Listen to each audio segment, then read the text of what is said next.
கர்த்தருடைய பரிசுத்த நாமத்திற்கு மகிமை உண்டாவதாக. ஆண்டவரும் இரட்சகருமாகிய இயேசு கிறிஸ்துவின் நாமத்தில் உங்களுக்கு வாழ்த்துதலை நான் தெரிவித்துக் கொள்கிறேன்.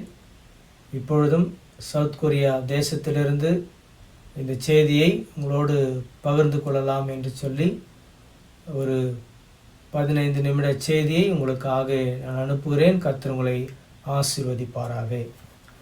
வாசிக்க தெரிந்து கொள்ளப்பட்ட வேத பகுதி அப்போஸ்தலரின் புஸ்தகம் 19வது அதிகாரம் 1-10 வசனங்களை நீங்கள் வாசிக்கும்படியாக நான் கேட்டுக்கொள்கிறேன். இந்த அப்போஸ்தலர் 19 1-10 வசனங்கள் நீங்கள் வாசியுங்கள். நம்ம ஜெபித்து இந்த செய்தியை நாம் தியானிக்கலாம். கண்களை மூடி நாம் ஜெபிப்போம். எங்களை அதிகமாய் நேசிக்கிற அன்பின் பரலோக தகப்பனே, ஆசீர்வதிக்கப்பட்ட இந்த நல்ல வேலைக்காக உம்மை நன்றி உள்ள இதயத்தோடு உம்மை துதிக்கிறோம், உம்மை ஸ்தோத்தரிக்கிறோம். இப்பொழுதும் இந்த செய்தி நம்முடைய கருத்தில் ஒப்புக்கொடுக்கிறோம். இதை கேட்கிற ஒவ்வொருவரையும் கர்த்தர் நீர் ஆசீர்வதிப்பீராக, கர்த்தர் நீர் பலப்படுத்துவீராக. உம்முடைய கரம் அவரோடு இருந்து தியானிக்கிற இந்த பகுதி முழுவதுமாக உடைய ஆவிக்குரிய வாழ்க்கைக்கும் ஆண்டவரே உதவியாக இருக்க கர்த்தர் நீர் கிருபை தாரும். வந்திருக்கிற ஒவ்வொருவரையும் கர்த்தர் நீர் ஆசீர்வதித்து பலப்படுத்தும். இயேசு கிறிஸ்துவின் நாமத்தில் ஜெபிக்கிறேன் எங்கள் பரிசுத்தமுள்ள நல்ல பிதாவே, ஆமென், ஆமென். இந்த 19ஆம் அதிகாரத்தில் 10 வசனங்களை நாம் வாசிக்கும் பொழுது, முதலாவது ஞானஸ்தானத்தை குறித்து இங்கே சொல்லப்பட்டிருக்கிறது. நம்ம ஞானஸ்தானம் பெற்ற பிறகு கர்த்தராகிய இயேசு கிறிஸ்து நாமத்திலே நம்ம ஞானஸ்தானம் பெற்ற பிறகு இங்கே பரிசுத்த ஆவியுடைய வல்லமை அவர்களை நிரப்புகிறதா இங்கே காணப்படுகிறது. முதலாவது அவர்கள் யோவான் கொடுத்த மனம் திரும்புதலுக்கென்று கொடுத்த அந்த ஞானஸ்தானத்தை அவர்கள் பெற்றிருந்தார்கள்.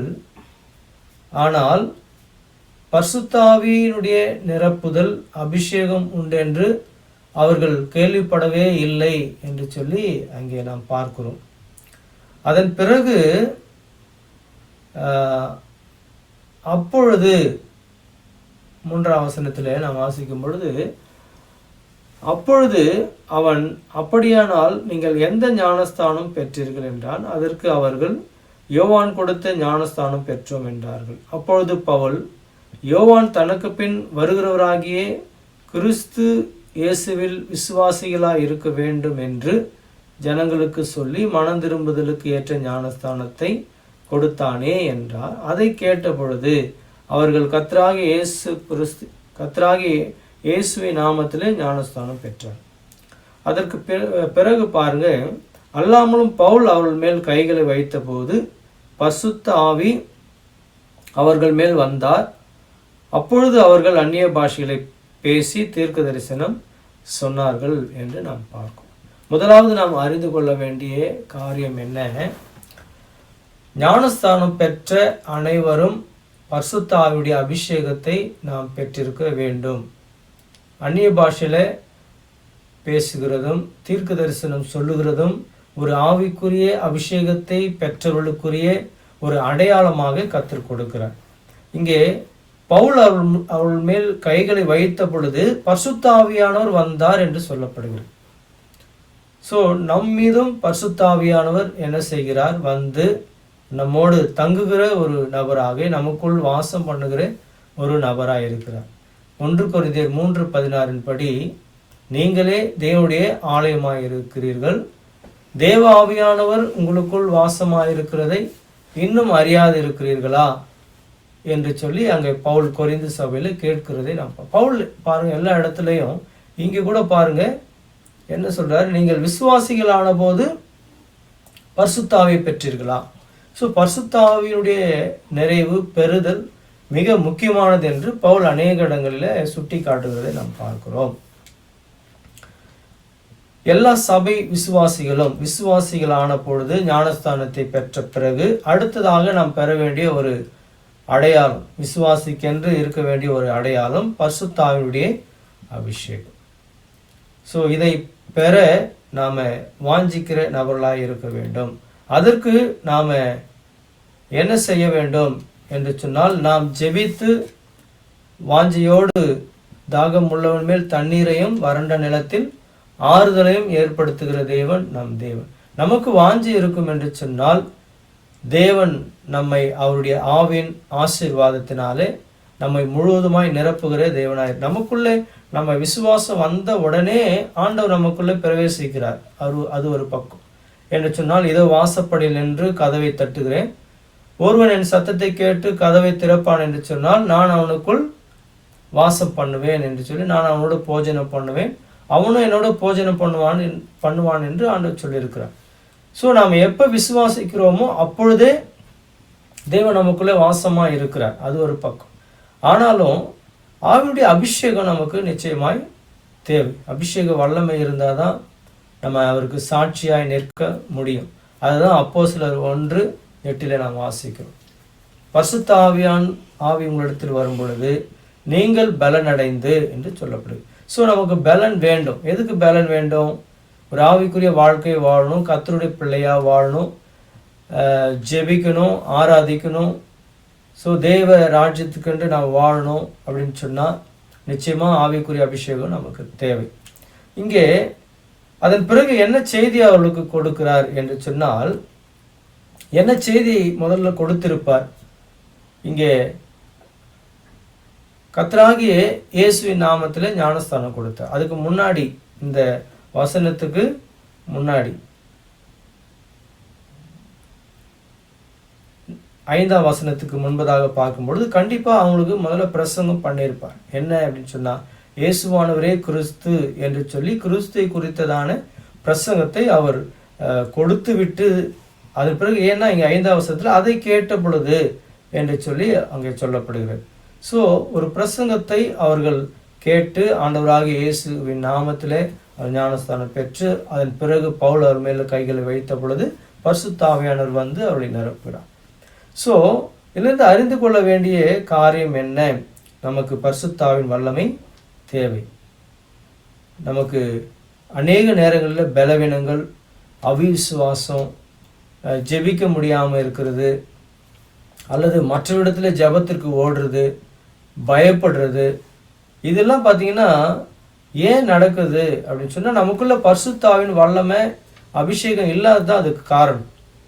அநேகர் மற்றவர்களையே நம்பி இருக்கிறாங்க ஜெபத்திற்கு. அது ஒரு நல்ல ஒரு விசுவாசிக்குரிய ஒரு அடையாளம் கிடையாது. நாம கர்த்தரிடத்தில் ஜெபிக்கிறவர்களாய் நாம் காணப்படணும். ஸோ ஜெபிக்கணும்னாவே நமக்கு பரிசுத்தாவின் வல்லமை தேவை. அதன் பிறகு இந்த ஜெபம் பார்த்தீங்கன்னா கூட நம்ம 3 வேளையும் ஒவ்வொரு நாளும் ஜெபிக்கணும். எப்பயாச்சும் ஒரு தடவை ஜெபம் பண்ணுறது, பிரச்சனை வந்தால் ஜெபம் பண்ணுறது, பிரச்சனை வந்தால் யாருக்கு அதிகமாக பிரச்சனை வந்தால் வேறு யாருக்கிட்டேனா போய் ஜெபம் பண்ணுறது, விசுவாசத்தை விட்டுறது, இப்படி நாம் இருக்கக்கூடாது. நம்ம தொடர்ந்து என்ன செய்யணும்? ஜெபிக்கிற நபர்களாய் நாம் காணப்பட வேண்டும். விசுவாசத்தோடு ஜெபிக்கணும். விசுவாசம் இல்லாமல் நம்ம எவ்வளோதான் ஜெபம் பண்ணாலும் சரி, அல்லது மற்றவரிடத்துல போய் ஜெபிச்சுக்கிட்டாலும் சரி, நமக்கு ஏதாவது நடக்குமா அப்படின்னு சொன்னால் எதுவும் நடக்காது. ஸோ இதெல்லாம் நம்ம அறிந்து கொள்ளுகிற ஒரு நபர்களாக இருக்கணும். ஜெபம் என்று சொன்னால் என்ன? நாம் நம்முடைய சொந்த தகப்பனோடு, நம்முடைய பிதாவோடு நம்ம பேசுகிற ஒரு காரியம்தான் ஜெபம். ஸோ நம்ம ஐக்கியப்படும் பொழுதே கர்த்தர் நம்மை சுகப்படுத்துகிறவராக இருக்கிறார். என்னுடைய தழும்புகளாலே நீங்கள் சுகமாவீர்கள் ஆண்டவர் சொல்லியிருக்கார் இல்லைங்களா? அப்போது நாம் இந்த விசுவாசத்தோடு என்ன செய்யணும்? ஜெபங்களை ஏறெடுக்கக்கூடியவர்களாக இருக்கணும். அப்போ தான் பரிசுத்த ஆவியினுடைய துணையோடு, அந்த அபிஷேகத்தோடு நமக்கு முழுமையான ஒரு விடுதலை கிடைக்கும். நம்முடைய சொந்த வாழ்க்கையிலையும், நம்முடைய குடும்பத்திலையும், நம்முடைய பிஸ்னஸ் வேலைகளிலும் நமக்கு ஒரு நல்ல ஒரு விடுதலை வேண்டும்னு சொன்னால் நம்ம நல்லா ஜெபிக்கக்கூடிய ஒரு நபர்களாக இருக்கணும். அதுக்கு பரிசுத்த ஆவியின் வல்லமை தேவை. அதை நல்லா நீங்கள் புரிந்து கொள்ள வேண்டும். அடுத்ததாக பாருங்க, அங்கே அவர்கள் அந்நிய பாஷை பேசினாங்க, தீர்க்க தரிசனமும் சொன்னாங்க. உடனே அது ஒரு அடையாளம். ஆவின் அபிஷேகம் நம்ம பெற்றிருக்கிறோம்னு சொல்றதுக்கு ஒரு வெளிப்படையான அடையாளம் தான் அந்நிய பாஷையும் தீர்க்க தரிசனம். ஸோ கண்டிப்பாக சொல்லி தான் ஆகணுமா, பேசி தான் ஆகணுமா அப்படின்னு ஒரு கட்டாயம் கிடையாது. பட் இங்கே வேதத்தில் எல்லா இடங்களும் நாம் பார்க்குறோம், ஆவின் அபிஷேகம் நிறைவுகளை பெறும் பொழுது அந்நிய பாஷையில் பேசுகிறதும் ஆண்டவரை துதிக்கிறதும், அது மட்டுமல்ல தீர்க்க தரிசனம் சொல் உடனடியாய் கொடுக்கப்படக்கூடிய ஒரு அடையாளம். அதை நாம் பெற்றுக்கொள்வோம். அது ரொம்ப ஆவிக்குரிய வாழ்க்கைக்கு அது மிகவும் நல்ல ஒரு காரியமாய் காணப்படுகிறது. அது மட்டுமல்ல, பவுல் என்ன பிரசங்கம் பண்ணார், அங்கே ஒரு 12 பேர் இருந்தாங்கன்னு சொல்லி இங்கே சொல்லப்படுகிறது. அடுத்ததான் எதை குறிச்சுதான ஒரு பிரசங்கத்தை அவர் செய்தார். முதல்ல ஞானஸ்தானத்தை குறித்து கேட்டார், ஞானஸ்தானம் பெற்றுக்கொண்டாங்க. அதன் பிறகு பரிசுத்த ஆவியினுடைய அபிஷேகத்தை பெற்றுக்கொண்டாங்க. சரி, அதன் பிறகு அந்நிய பாஷையில் பேசினாங்க, தீர்க்க தரிசனம் சொன்னாங்க. அதோடு நின்றுட்டாங்களா? அது மட்டும்தான் முக்கியமானா இல்லை. அதன் பிறகு என்ன செஞ்சாங்க, எதை குறித்த பிரசங்கத்தை அவங்க கேட்டாங்க அப்படின்னு சொன்னால், பவுல் ஜெப ஆலயத்தில் பிரவேசித்து தைரியமாய் பிரசங்கித்து 3 மாதம் அளவும் தேவனுடைய ராஜ்யத்துக்கு அடுத்தவளை குறித்து சம்பாஷணை பண்ணி புத்தி சொல்லி கொண்டு வந்தான் என்று இங்கே சொல்லப்படுது. ஸோ பவுலுடைய பிரசங்கம், பேதுருடைய பிரசங்கம் அல்லது யோவானுடைய பிரசங்கம் அல்லது ஆண்டவராக இயேசு கிறிஸ்துவினுடைய பிரசங்கத்தை ஆரம்பத்திலே நம்ம பார்க்கும் பொழுது எதை முக்கியத்துவம் வாய்ந்ததாக இருக்குது அப்படின்னு சொன்னால், இயேசுனுடைய பிரசங்கத்தை நாம் எடுத்துக்கொள்வோம். அவர் என்ன பிரசங்கம் பண்ணார்? முதல்ல மத்தேயு 6:33, மனம் திரும்புங்கள், பரலோக ராஜ்யம் சமீபமாயிரும். ஸோ பரலோக ராஜ்யத்தை குறித்து தான் ஆண்டவருடைய பிரசங்கம் அங்கே இருந்தது. ஸோ நம்ம ஞானஸ்தானம் பெற்றிருக்கிறோம், ஓகே. பரிசுத்த ஆவியை பெற்றிருக்கிறோம், ஓகே. அதன் பிறகு நம்ம அந்நிய பாஷையில் பேசுகிறோம், தீர்க்க தரிசனம் சொல்லுகிறோம், ஓகே. அதன் பிறகு நம்ம என்ன செய்யணும் அப்படின்னு சொன்னால், தேவனுடைய ராஜ்யத்தை குறித்தவைகளை நாம் என்ன செய்ய வேண்டும்? அறிந்து கொள்ள வேண்டும். அறிந்து கொண்டவர்கள் மற்றவர்களுக்கு போதிக்கிறவர்களாய் நாம் இருக்க வேண்டும். அதுதான் இங்கே பவுல் சொல்றார். தேவனுடைய ராஜ்யம் மிக மிக முக்கியத்துவம் வாய்ந்ததாக இருக்கிறது. இன்னைக்கு பார்த்தீங்கன்னா 2 ராஜ்யம் இருக்குது இந்த பூமியில். ஒன்று பிசாசனுடைய ராஜ்யம், ஒன்று தேவனுடைய ராஜ்யம். எப்பொழுது தேவ நாமத்தில் நீங்கள் என்னுடைய நாமத்தில் பிசாசுகளை துரத்துறவர்களானபடியினால் என்னுடைய ராஜ்யம் வந்தாயிடுத்து அப்படின்னு சொல்லி ஆண்டவர் சொல்றார். ஆனால் முழுமையா இன்னும் வரலை, இன்னும் முழுமை பெறலை. பிசாசுடைய ராஜ்யம் ஒரு பக்கம் இருக்கு, தேவ ராஜ்யம் ஒரு பக்கம். ரட்சிக்கப்பட்டவர்கள் தேவ ராஜ்யத்தில் இருக்கிறாங்க, ரட்சிக்கப்படாதவங்க பிசாசுடைய ராஜ்யத்தில் தான் இருக்கிறாங்க. சுசேஷத்தை அறிந்தவர்கள் விடுதலையாயிருக்காங்க, சுசேஷத்தை அறியாதவர்கள் இன்னும் விடுதலையாகல. கிறிஸ்தவர்களா இருந்தாலும் இன்னைக்கு அநேக சபைக்கு போனாலும் ஜெபித்தாலும் அநேக ஜப கூட்டங்களுக்கு போனாலும் இன்னும் விடுதலை இல்லாமையே இருக்கிறாங்க. ஏன்? சத்தியத்தை அறியல. வேதம் என்ன சொல்லுது? சத்தியத்தை அறிவீர்கள், சத்தியம் உங்களை விடுதலையாக்கும். ஸோ சத்தியத்தை அறியாம ஒரு விடுதலை அவங்களுக்கு வருமா? மற்ற இடத்துல போய் ஜெபிச்சுக்கிறாங்க, ஓடுறாங்க, இங்கே ஓடுறாங்க, அங்கே ஓடுறாங்க. ஏன் முழங்கால் படிக்கிட்டு உங்கள் வீட்டில் தேவனுடைய சத்தியத்தை தியானிச்சு நீங்கள் ஏன் ஜெபம் பண்ணக்கூடாது? எதுக்கு மற்றவங்களையும் எதிர்பார்த்துட்டு இருக்கீங்க? ஆண்டவர் அப்படியே சொன்னார், நீங்கள் எல்லார்கிட்ட போய் ஜெபம் பண்ணீங்க அப்படியே சொன்னார். நீங்கள் உங்களை தானே ஜெபிக்க சொல்லியிருக்கிறாரு, நம்மளை தானே ஜெபிக்க சொல்லியிருக்கிறாரு. நம்முடைய ஜெபத்தை கர்த்தர் கேட்கும் பொழுது மற்றவருடைய ஜெபம் நமக்கு எதுக்கு? மற்றவருடைய ஜெபம் தேவை, ஆனால் அவங்களே நாம் என்ன செய்யக்கூடாது? சார்ந்திருக்க கூடாது. நமக்கு ரெக்கமெண்டேஷன் தான் தேவையா? அப்போ உங்களுக்கு விசுவாசம் இல்லையா? கர்த்தர் உங்களுடைய ஜெபத்தை கேட்பார். அல்லது உங்களுக்கு ஜெபிக்க தெரியல அப்படின்னு சொன்னால் உங்களுக்கு பரிசுத்தாவின் வல்லமை இல்லைன்னு அர்த்தம். பரிசுத்தாவின் வல்லமை இருக்கும் பொழுது அவர் நமக்காக என்ன செய்கிறாராம்? வாக்கு கடங்கா பெருமூச்சுகளோடு வேண்டுதல் செய்கிறார். எங்கிருந்து? நமக்குள்ள வாசமாயிருந்து. நமக்குள்ள பரிசுத்தாவியனர் இருக்கிறாரு. அந்த பரிசுத்தாவியானவர் ஜெபிக்கக்கூடிய வல்லமையை கொடுத்து எதை ஜெபிக்கணும், எப்படி ஜெபிக்கணும் என்று நம்ம கற்றுக் கொடுத்து நம்மை தேவனிடத்தில் ஐக்கியப்படுத்துகிறவராக இருக்கிறார். அதனால் நீங்கள் அவிசுவாசமாக எல்லார்கிட்டையும் போகிறத நீங்கள் மேக்சிமம் நிறுத்திட்டு நீங்கள் முழங்கால் படிட்டு தானியலை போல 3 வேளை என்ன பண்ணுங்க? ஜெபிங்க. பரிசுத்த ஆவிக்குள்ள நிரம்பி அந்நிய பாஷை பேசுங்க, தீர்க்க தரிசனம் சொல்லுங்க.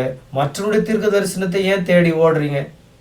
இப்படிதான் ஒரு இடத்துல ஊழியத்திற்கு போயிருக்கும் பொழுது ஒரு ஹோட்டல் தங்கி வெளியே வரும்பொழுது ஒரு சகோதரி அந்த ஹோட்டல்ல இருந்து வந்து எங்களுக்காக ஜெபம் பண்ணுங்க.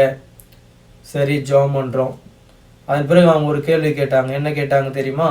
ஏதாவது ஜெபிச்சு ஏதாவது தெரியுதா, ஏதாவது சொல்கிறீங்களா அப்படின்னு சொன்ன. நாங்கள் குறி சொல்கிறது இல்லைம்மா, ஜெபம் பண்ணுவோம், நீங்கள் ஜெபம் பண்ணி கர்த்தர் இடத்துல கேளுங்க.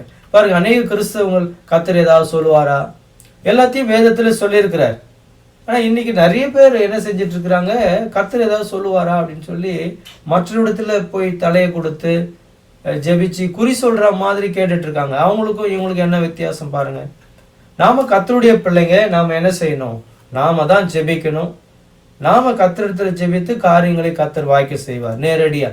அதுதான் ரட்சிப்பு. நம்ம முழுமையான ஒரு ரட்சிப்பை பெற்றிருக்கிறோம். ஸோ அவிசுவாசம் நமக்குள்ள இருக்கவே கூடாது. அதுக்காக மற்றனோட ஜெபிச்சு கூடாதா? இல்லை, ஜெபிச்சுக்கலாம். ஆனா அவர்களே சார்ந்திருக்க கூடாது. நாம ஜெபிக்க கற்றுக்கொள்ள வேண்டும். விசுவாசத்தோடு காரியங்களை தேவனிடத்திலிருந்து நாம் பெற்றுக்கொள்ள வேண்டும். அதுதான் சரியான ஒரு விசுவாச வாழ்க்கையாய் காணப்படுகிறது. ஸோ தேவனுடைய ராஜ்யம் ரொம்ப ரொம்ப முக்கியம். அதுதான் அப்போஸ்தலர் 1 அதிகாரம் 3 வசனத்துல சொல்லப்படும். என்ன? 40 நாளாலும் ஆண்டவர் உயிர்த்தெழுந்து தேவனுடைய ராஜ்யத்துக்குரியவர்களை அவர்களோடு போதித்து சம்பாஷணை பண்ணினார் சொல்லி நான் பாருங்க, எந்த கதையும் பேசல. தேவ ராஜ்யத்தை குறித்து தான் பேசியிருக்காரு. இன்றைய பிரசங்கம் நீங்க ஏன்னு சொன்னா, நாம வாழ்றது தேவனுடைய ராஜ்யம், போக போறதும் தேவனுடைய ராஜ்யம். அதான் ரட்சிப்பு. ரட்சிப்பு என்று சொன்னால் என்ன? நித்திய ஜீவனை பெறுவதும் நித்திய ராஜ்யத்துக்குள் பிரவேசிப்போம். அதான் முழுமையான ரட்சிப்பு. ஸோ ரட்சிக்கப்பட்டிருக்கிறோம், தேவ ராஜ்யத்தில் இருக்கிறோம். ஸோ தேவனுடைய வருகை சீக்கிரமா இருக்குது. இன்னைக்கு அநேக இடங்கள்ல அழிவு நடந்து கொண்டிருக்கு, தேசங்கள் அழிஞ்சு கொண்டிருக்கு, ஜனங்க மரித்து கொண்டிருக்கிறாங்க. அங்கங்கே புயல், இயற்கை சூழ்நிலை மாறுது, சண்டை போட்டிருக்காங்க, அநேக அழிவுகள் தேசத்தை அழிச்சிட்டு இருக்கு. ஸோ தேவனுடைய வருகை செம்ம இருக்குது. ஆனால் நாம் என்ன செய்யணும்? இன்னும் பழைய ஜெபத்தையே பண்ணிட்டு இருக்கக்கூடாது, இன்னும் பழைய காரியங்களே செஞ்சிட்டு இருக்கக்கூடாது. நாம் தேவ ராஜ்யத்துக்குரியவர்களை குறித்து நாம் என்ன செய்ய வேண்டும்? செய்திகளை கேட்க வேண்டும். அந்த தேவ ராஜ்யத்தை குறித்த சிந்தனை மட்டும்தான் நமக்கு இருக்கணும். ஏன்னா நாம் இங்கே வாழ்றது கொஞ்ச நாள், தேவ ராஜ்யத்தில் 1000 வருஷத்துக்கு மேலே அதுக்கு நிறைவே கிடையாது. ஸோ நித்திய வாழ்க்கை, அதுக்கு பேர் தான் நித்திய வாழ்க்கை, நித்திய ஜீவன். ஒரு தடவை நம்ம பிரவேசிச்சிட்டோம் அப்படின்னு சொன்னால் அதுக்கு அழிவே கிடையாது. ஸோ அந்த வாழ்க்கை முக்கியமா, இல்லை இப்போ இந்த மாம்சத்தில் இருக்கிற இந்த வாழ்க்கை முக்கியம்? இதுவும் முக்கியம்தான். ஆனால் கர்த்தர் என்ன சொல்லியிருக்க? முதலாவது தேவ ராஜ்யத்தையும் நீதியும் தேடுங்க, பிறகு எல்லாம் உங்களுக்கு கூட கொடுக்கப்படும். ஸோ நாம் எதை தேடுறோன்றது தான் ரொம்ப முக்கியம். எல்லாரும் தேவ ராஜ்யத்தை தேடுங்க, கர்த்தர் நிச்சயமா உங்களை எல்லா காரியங்களையும் கொண்டு ஆசீர்வதிப்பார். உங்களுக்கு தேவையானதை கர்த்தர் கொடுப்பார். அந்த விசுவாசத்துல இருங்க. உலக காரியங்களை தேடிட்டு போனீங்க அப்படின்னு சொன்னா தேவ ராஜ்யமும் கிடைக்காது, உலகத்தில் இருக்கிற ஆசீர்வாதமும் கிடைக்காது. ஸோ இன்றைக்கு கூட சவுத் கொரியாவில் இருந்து இந்த செய்தியை கொடுக்கும்படி கர்த்தர் கிருபை செய்திருக்கிறார். இங்கே நடந்த 3 நாள் கன்வென்ஷன் கூட்டத்தில் கிட்டத்தட்ட 100 கண்ட்ரீஸிலிருந்து மிஷினரிமார்கள், போதகர்கள் இங்கே வந்து ஒன்றாய் கூடி இந்த கன்வென்ஷன் அட்டன் பண்ணி செய்தியை தியானித்து ஒருத்தரோடு ஒருத்தர் பேசி பாருங்க, ரொம்ப ஆசீர்வாதமாக இருந்தது. எனக்கு ரொம்ப சந்தோஷமா இருந்தது. இந்தியாவில் நம்ம ஒரு சாதாரண ஒரு சின்ன சர்ச்சு வச்சிருக்கோம், ஆனாலும் கர்த்தர் இந்த இடத்துல எல்லா வருடமும் கொண்டு வந்து இவளோடு பழகக்கூடிய, செய்திகளை கேட்கக்கூடிய ஒரு வாய்ப்பை கர்த்தர் கொடுத்திருக்கிறார். சும்மா சுற்றி பார்க்கறதுக்காகவோ அல்லது மற்ற காரியங்களுக்காகவோ அல்ல, தேவனுடைய சித்தத்தை அறிந்து கொள்ள, சத்தியத்தை அறிந்து கொள்ள வந்து இந்திய தேசத்தில் அநேகருக்கு அதை போதிக்க கூடிய காரியங்களை கர்த்தர் இங்கே வைத்திருக்கிறார். இது ஒரு பெரிய ஆசீர்வாதமாக நான் கருதுகிறேன். உலகத்தில் பெரிய ஆசீர்வாதமாக நான் கருதுகிறேன். டிராவல் பண்ணுறது அல்ல, இந்த செய்திகளை கேட்க, இவளோடு பழக, பரிசுத்தவான்களோடு கூட பழகக்கூடிய, எல்லாம் மூத்த போதலோடு கூட பழகக்கூடிய, அநேக தேசங்களிலிருந்து வந்த நபர்களோடு பேசக்கூடிய ஒரு வாய்ப்பை கர்த்தர் கொடுத்திருக்கிறார். அதனால் கர்த்தருக்கு நான் நன்றி செலுத்துகிறேன். இன்னும் ஒரு வாரம் முழுக்க அநேக கேம்ப் ட்ரைனிங் இருக்கிறது. கர்த்தர் என்ன செய்ய சித்தமாக இருக்கிறாரோ காரியங்களை வெளிப்படுத்துவார் என்று நான் விசுவாசிக்கிறேன். கர்த்தர் நிச்சயமாக இது மற்றவர்களுக்கு பிரயோஜனமாக இருக்கும் என்று சொல்லி நான் நம்புகிறேன். அதனால் தேவனுடைய ராஜ்யத்தை குறித்து நீங்கள் என்ன செய்ய வேண்டும்? எப்பொழுதும் யோசிக்கிற நபர்களாக இருக்கணும். முதலாவது நான் சொன்னேன், ஞானஸ்தானம் பெற்றவர்கள் பரிசுத்த ஆவியை பெற வேண்டும். பரிசுத்த ஆவியை பெற்றவர்கள் தொடர்ந்து ஜெபிக்க வேண்டும். எதற்காக? தேவ ராஜ்யத்துக்காக ஜெபிக்க வேண்டும். ஸோ நம்ம வாழ்கிறதே தேவ ராஜ்யத்திற்காக தான். ஆனால் இங்கே பாருங்க, அப்படி தேவ ராஜ்யத்தை குறித்து போதித்து வந்தார், புத்தி சொல்லி கொண்டு வந்த போது சிலர் என்ன பண்ணாங்க, கடினப்பட்டு அவிவிசுவாசிகளாய் மாறினாங்க, அவருக்கு எதிராக நின்றாங்க. அதனால அவர் அவளை விட்டு கடந்து சென்று விட்டார், வேற இடத்துக்கு கடந்து சென்று விட்டார். இப்படி 2 வருஷ காலம் இப்படி நடந்ததினாலே ஆசியாவில் குடியிருந்த யூதருக்கும் கிரேக்கருமாகிய எல்லாரும் கர்த்தராகிய இயேசுவின் வசனத்தை கேட்டார். ஸோ இன்றைக்கு பாருங்க, ஆசியா மற்ற எல்லா ஐரோப்பா கண்டம், அமெரிக்கா தேசம் எல்லாரும் வந்திருக்காங்க, மிக சந்தோஷமா இருக்கிறது. ஸோ எல்லாம் தேவனுடைய சத்தியத்தை, ஒரே செய்தி, ஒரே சுவிசேஷன் தான், பைபிள் ஒன்று தான். ஆனால் அதை போதிக்கிறவர்கள் தான் மாற்றி மாற்றி போதித்து கொண்டு இருக்கிறாங்க. அநேகர் மனுஷத்துக்கு ஏற்ற போதனைகளை இன்னைக்கு போதிச்சுட்டு இருக்கிறாங்க. அது நிமிஷம் மனுஷர்கள் மிக சந்தோஷமா இருக்கிறாங்க. அநேக சபைகளில் கூட்டம் ஜனம் தேடிக்கொண்டு வருகிறது. அதனால ரட்சிப்பு உண்டானா இல்லை, அதில் தேவராட்சியம் இருக்கான்னா இல்லை. பார்க்கறதுக்கு நல்ல பெரிய போதகர்கள் தான், நல்லா பேசக்கூடியவங்க தான். ஆனால் சத்தியத்தை அறியாமல், உண்மையான சரியான சுவிசேஷத்தை அறிவிக்காமல் நம்ம எல்லாவற்றையும் பண்ணால் கூட அது ஒரு பிரயோஜனமும் கிடையாது. இன்னைக்கு அநேக கிறிஸ்தவர்கள் விடுதலை ஆகாமல் இருக்காங்க. இன்னைக்கு அநேக கிறிஸ்தவர்கள் சுவிசேஷன்னா என்னன்னு தெரியாமல் இருக்கிறாங்க. இயேசுன்னா நிறைய பேருக்கு தெரியல, கிறிஸ்துன்னா தெரியல. ஏன்னு சொன்னா மத ரீதியான ஒரு வழிபாட்டை அவங்க மேற்கொண்டு இருக்கிறாங்க. இவங்கெல்லாம் மனம் திரும்பி கர்த்தராகிய இயேசு கிறிஸ்துவின் நாமத்தில் ஞானஸ்தானம் பெற்று பரிசுத்த ஆவியினுடைய வல்லமையை பெற்று தேவ ராஜ்யத்துக்காக வாழ்வார்கள் என்று சொன்னால் நிச்சயமாய் கர்த்தர் அவர்களை ஆசீர்வதிப்பார், விடுதலையாக்குவார். நாம நம்முடைய வாழ்க்கைக்காக வாழாம தேவ ராஜ்யத்துக்காக நாம் வாழணும்னு வேதம் சொல்லுது. அப்போதான் நம்ம தேவ ராஜ்யத்துக்குள்ள பிரவேசிக்க முடியும். எல்லாம் இந்த உலக ஆசீர்வாதத்துக்காகவே வாழ்ந்தோம் அப்படின்னு சொன்னா கடைசியில நம்ம போல ஒரு பரிதபிக்கப்படத்தக்கவங்க யாருமே இல்லைன்னு வேதம் சொல்லும். ஸோ நம்முடைய வாழ்க்கை நம்ம எதுக்காக கர்த்தர் இந்த பூமியில படைச்சிருக்கிறார்? தேவனுடைய ராஜ்யத்துக்காக, தேவனோடு நாம வாழணுன்றது தான் தேவ சித்தம். அதுக்காகத்தான் தேவன் நம்ம படைச்சார். ஸோ நாம் இதை என்ன செய்ய வேண்டும்?